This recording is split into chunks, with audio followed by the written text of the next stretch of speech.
सभी को मेरा प्यार भरा नमस्कार। सुबह सवेरे में एक बार फिर से आप सभी का हार्दिक स्वागत। आइए दोस्तों, शुरुआत करते हैं आज की प्रमुख खबरों से। जिला पंचायत अध्यक्ष चुनाव में शानदार जीत ने मिशन 2022 के लिए बढ़ाया भाजपा का मनोबल। भाजपा ने 75 में से 67 सीटों पर अपना कब्जा जमाया है, जबकि सपा के खाते में 5 सीटें गई हैं। राष्ट्रीय लोकदल को बागपत की मात्र एक सीट के साथ संतोष करना पड़ा। वहीं एक सीट जनसत्ता दल लोकतांत्रिक व एक निर्दलीय के खाते में गई। प्रधानमंत्री नरेंद्र मोदी ने इस विशाल जीत के लिए सरकार और संगठन को बधाई दी है। उत्तराखंड के मुख्यमंत्री तीरथ सिंह रावत के इस्तीफे के बाद खटीमा से विधायक पुष्कर सिंह धामी उत्तराखंड के 11वें मुख्यमंत्री होंगे। आज उनका शपथ ग्रहण समारोह होगा। उमर गौतम का गिरोह अवैध मतांतरण के लिए पूरे देश में सक्रिय था और इसके लिए बड़ी मात्रा में विदेशी फंडिंग हो रही थी। ईडी के छापे से इसके ठोस सबूत और दस्तावेज हासिल हुए हैं। उत्तर प्रदेश में समूह ग की परीक्षाओं के लिए प्रारंभिक अर्हता परीक्षा पीईटी 20 अगस्त को 2 पालियों में सुबह 10 से 12 बजे और 3 से 5 बजे तक सभी जिलों में आयोजित होगी। अभिनेता आमिर खान और उनकी पत्नी किरण राव ने शनिवार सुबह एक दूसरे से तलाक ले लिया। ये रिश्ता भी 15 वर्षों में दम तोड़ गया। अयोध्या के हनुमानगढ़ी में विराजे हनुमान जी को सुबह से देर रात तक स्वाद और पौष्टिकता से भरपूर व्यंजन जैसे हलवा, पूड़ी, खीर, रोटी, सब्जी, इमरती, पकौड़ी और खुरमा, चूड़ा, चना, चबैना, रबड़ी, लड्डू इत्यादि परोसे जाते हैं। भारत बायोटेक ने कोरोना वैक्सीन कोवैक्सीन के तीसरे चरण के क्लिनिकल परीक्षण के नतीजे जारी कर दिए हैं। नतीजे के अनुसार कोवैक्सीन 77.8% कारगर पाई गई है। ब्रिटेन में डेल्टा वेरिएंट के 50,000 केस दर्ज हो चुके हैं। भारत में 97 दिन बाद कुल सक्रिय मामलों की संख्या 5 लाख से नीचे आई है। चूहों पर किए गए शोध में सामने आया है कि कोरोना वैक्सीन यदि मांसपेशी की जगह रक्त वाहिका में लग जाए तो खून का थक्का जमने की पूरी संभावना है। अफगानिस्तान से सेना की वापसी को लेकर राष्ट्रपति जो बाइडेन ने कहा है कि अमेरिका और नाटो देशों की सेना अफगानिस्तान को कुछ दिनों में ही छोड़ने नहीं जा रही है। उन्होंने कहा कि सितंबर से पहले पूरी तरह सेना वापसी संभव नहीं है। मनी लॉन्ड्रिंग मामले में ईडी ने महाराष्ट्र के पूर्व गृह मंत्री अनिल देशमुख के खिलाफ ताज़ा समन जारी कर 5 जुलाई को अपने समक्ष प्रस्तुत होने को कहा है। बृहन्मुंबई महानगर पालिका बीएमसी अभिनेता अमिताभ बच्चन के बंगले प्रतीक्षा की एक तरफ की दीवार तोड़ने की तैयारी में है। ढीले पड़ गए हैं ट्विटर के तेवर। अपने मनमाने रवैये की आलोचना झेल रहे सोशल मीडिया प्लेटफॉर्म ट्विटर ने भारत में शिकायत निवारण अधिकारी नियुक्त करने की बात दिल्ली हाईकोर्ट से कही है। उधर सूचना प्रौद्योगिकी मंत्री रविशंकर प्रसाद ने नए आईटी नियमों के तहत गूगल, फेसबुक और इंस्टाग्राम जैसे इंटरनेट मीडिया मंचों द्वारा आपत्तिजनक पोस्ट स्वतः हटाने पर अपनी पहली अनुपालन रिपोर्ट प्रकाशित करने के लिए उनकी तारीफ की है और इसे एक बड़ा कदम बताया है।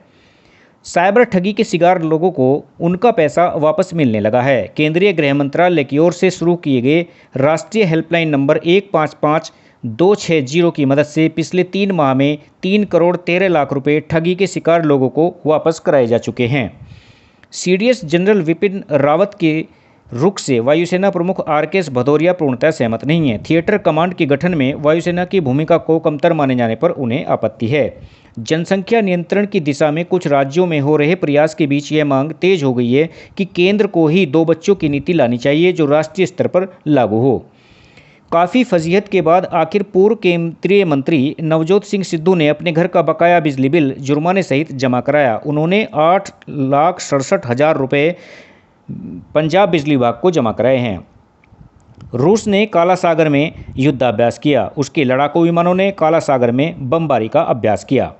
देश की सर्वाधिक प्रतिष्ठित टाइम्स इंजीनियरिंग इंस्टीट्यूट रैंकिंग सर्वे 2021 में उत्तर प्रदेश के ग्रेटर नोएडा स्थित गलगोटिया यूनिवर्सिटी को लगभग हर क्षेत्र में एक बार फिर टॉप रैंकिंग मिली है।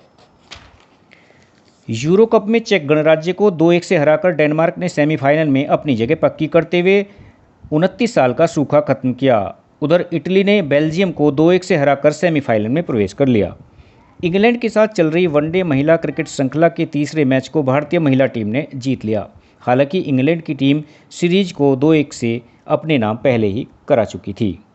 देश के प्रमुख शहरों में इन दिनों आधुनिक तरीके से निर्माण कार्य किया जा रहा है, जिसमें विभिन्न देशों की तकनीक का इस्तेमाल हो रहा है। पीएम ने बिना ईंट व बालू सीमेंट से बन रहे घरों की समीक्षा की। प्रधानमंत्री नरेंद्र मोदी इसी माह उत्तर प्रदेश में 9 नए मेडिकल कॉलेज का लोकार्पण करेंगे। ये उत्तर प्रदेश सरकार के लिए बहुत बड़ी उपलब्धि होगी। अब बात इधर उधर की। बच्ची की समझदारी ने घर को आग से बचाया। अमेरिका के फ्लोरिडा में एक ऐसी ही घटना जहां 4 साल की बच्ची एमिलिया की समझदारी ने घर को आग लगने से बचा लिया। पिता डैनियल जर्मिन द्वारा इंस्टाग्राम पर पोस्ट किए गए वीडियो में बच्ची जिस समय किचन में खेल रही होती है तभी उसकी नज़र वहां लगी आग पर पड़ती है। यह देखकर वह आग आग चिल्लाते हुए बगल के कमरे में मौजूद पिता के पास जाती है। इस पर डैनियल दौड़ते हुए किचन की तरफ भागते हैं और देखते हैं कि एयर फ्रायर में आग लग रही है। पानी डालकर आग बुझाने के बजाय वह जलते हुए एयर फ्रायर को उठाते हैं और पूल में फेंक देते हैं। उन्होंने बताया कि आग लगने से आधा घंटे पहले ही इसका उपयोग हुआ था। अब बात हमारी विशेष पेशकश इधर उधर की। वर्ष 1976 में आज ही के दिन अमेरिका को ब्रितानी हुकूमत से आज़ादी मिली थी। शुरू में ब्रिटेन की 13 कॉलोनियों ने स्वतंत्रता की घोषणा की थी, जिसे डिक्लेरेशन ऑफ इंडिपेंडेंस कहा जाता है। 16 दिसंबर 1773 को हुई बोस्टन टी पार्टी की घटना ने विद्रोह को चरम पर पहुंचा दिया था। वर्ष 1947 में आज ही के दिन ब्रिटेन की संसद में द इंडियन इंडिपेंडेंस एक्ट पेश किया गया था। इसमें भारत के बंटवारे और एक अलग देश पाकिस्तान बनाए जाने का प्रस्ताव रखा गया था। यह विधेयक 18 जुलाई को पारित हुआ था। वर्ष 1898 में आज ही के दिन पंजाब के सियालकोट, जो पाकिस्तान में है, में गुलजारी लाल नंदा का जन्म हुआ था। वे 1921 में नेशनल कॉलेज मुंबई में अर्थशास्त्र के प्राध्यापक बने। इसी वर्ष वे असहयोग आंदोलन में शामिल हुए। उन्होंने 2 बार कार्यकारी प्रधानमंत्री का पद संभाला। पहली बार जवाहरलाल नेहरू के निधन के बाद 27 मई से 9 जून 1964 तक और दूसरी बार लाल बहादुर शास्त्री के निधन के बाद 11 जनवरी से 24 जनवरी 1966 तक कार्यवाहक पीएम रहे। 15 जनवरी 1998 को उनका देहांत हो गया। और अंत में बात जन्मदिन की। उन सभी दोस्तों एवं उनके प्रियजनों को जिनका आज जन्मदिन है, जन्मदिन की अनेकों मंगल कामनाएं। आज के लिए इतना ही। इसी के साथ ही विदा चाहूँगा। कल फिर मिलेंगे नई खबरों और रोचक जानकारियों के साथ सुबह सवेरे में। नमस्कार। आपका दिन शुभ हो।